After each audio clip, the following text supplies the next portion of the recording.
Good evening. Well, it's not quite evening, it's sort of late afternoon. Louise here. I'm just reclining on my sofa with a nice half-pint mug of water with lemon oil in it, which is all lovely for my system, cleansing it and all the rest of it. And it makes it taste really good too. And I've just been musing on some things I've been learning recently. So I'm an intuitive coach, right? I coach people and I use my intuition. So the things, so in my work, we look at those things, I look at those things people would love to create in their lives. You know, what is it that they would love to be doing? What is it they would love to create? What is their ideal life, etc. And then we look at, okay, so what is it that gets in the way of that? Which is generally unconscious beliefs that we hold unconsciously. So unconscious beliefs are really things that have been installed, let's say, in our hardwiring, in our program, generally from infancy or very early childhood, that affect us for our whole lives, okay? And so I've always worked with people, you know, on the premise that, you know, when you uncover what your unconscious beliefs are, and you bring what is unconscious into the conscious mind, and once you're aware of that, then it's easier to create what you want, because when those little voices come up in your head that say, no, we can't do it because of this, because of that, then you kind of think, no, actually, I know that you are just the voice of my unconscious beliefs and I'm not going to go there, right? However, in my own, I mean, I understand all that. I get it. I love it. And I have had some moderate success, let's say, in my own life in dealing with those unconscious beliefs. And I have, you know, created some amazing things in the last 10 years or so that I've been very happy about. But still, I haven't achieved the level of achievement that I actually would have liked personally. And recently, through something else that I've learned, what I've learned recently is a new terminology for these unconscious beliefs, which is basically unconscious desires, which throws a completely different spin on the whole thing. When it's an unconscious desire, it means that if you look around at everything you've got in your life or everything you haven't got in your life, that is all a reflection of an unconscious desire. So an unconscious belief is like, to me, it was always very cool. I kind of understood it. But when I call it an unconscious desire,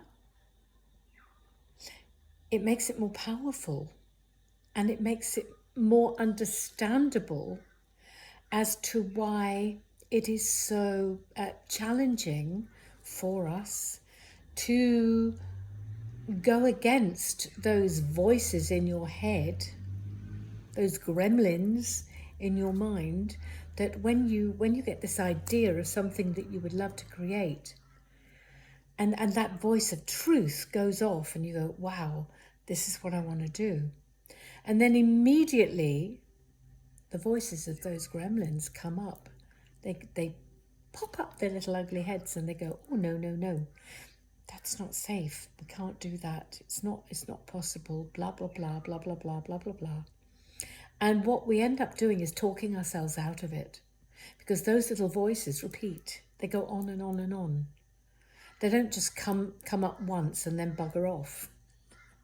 They come up again and again and again and again It's like bloody Groundhog Day.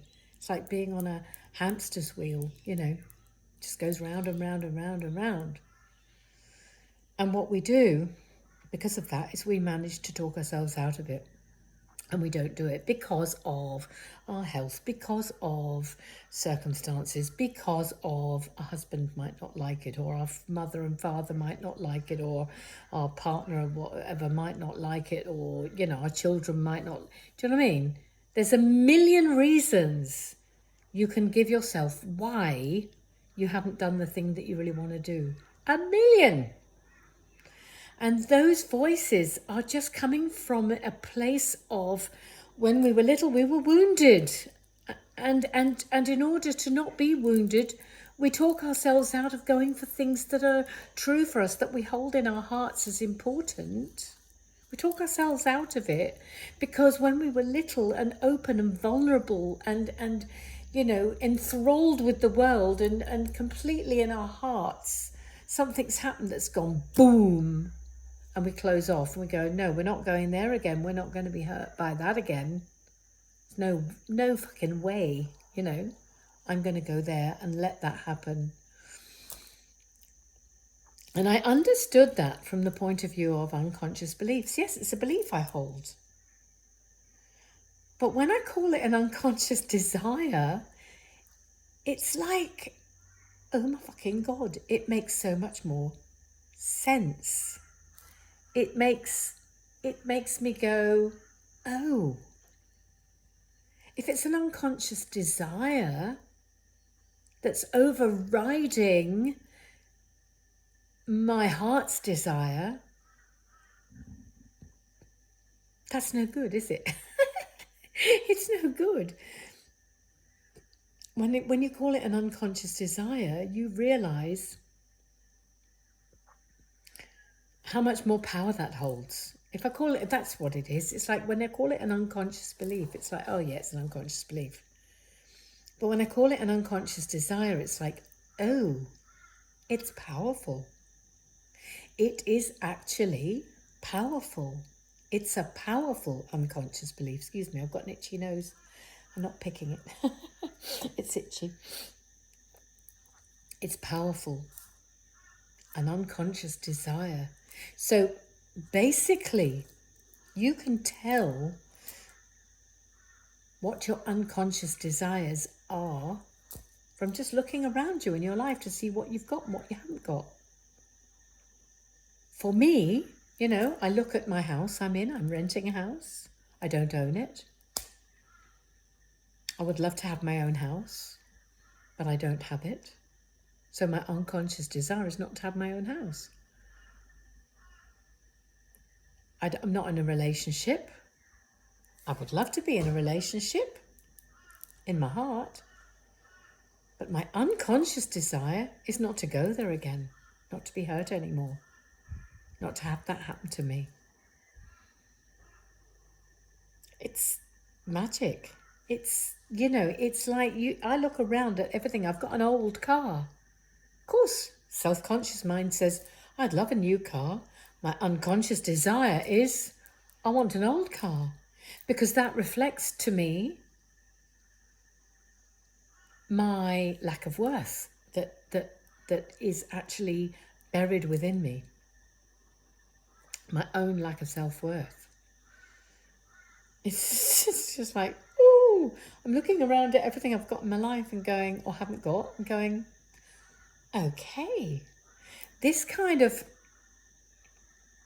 has been a little mini revelation for me and has made me go, bloody blimey, it's so much simpler and less complicated than calling it an unconscious belief. It makes it feel more real to me. So I just wanted to share that, just look around in your life at what you've got and what you haven't got. And all the shit that you have got, that in your self-conscious mind you don't really want, what you've got to do is accept the fact that is actually an unconscious belief. And what are you going to do about it? What are you going to do about that unconscious belief? How are you going to neutralize it? How are you going to heal it? How are you going to, overcome that unconscious desire?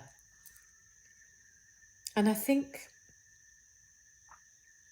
the way we overcome that unconscious desire is by being able to listen to that truth when it comes to you, when the truth of what you want comes to you in the form of intuition, is to not just brush it aside and go, oh, can't do that. Fuck. Must be stupid. I'm not doing that. Haven't got enough this, haven't got enough that, haven't got enough money, haven't got enough time. People won't like it. Friends and family, whatever it is. All those reasons. I've got too much else to do. When you get that quiet voice of intuition that goes, this is what I like to do, and you get that kind of inspiration, hang on to that. That's what I'm going to try and do anyway. So I'll let you know how I go. And I coach people in this, I coach people to help them change their lives, and they do really extraordinary and lovely things. And so do I. But I want to take it to the next level, I want to up my game. And I'd love other people to kind of jump onto that and up their game too. So anyway, yeah, that's me for the moment. Please like and share my video if you like it. If you don't, nothing much I can do about that. And my website is louisekennedycoaching.com if you want to have a look at what I get up to. And yeah, I'll leave some links and whatnot below. And I'd love to hear from you. Take care and lots of love. Bye.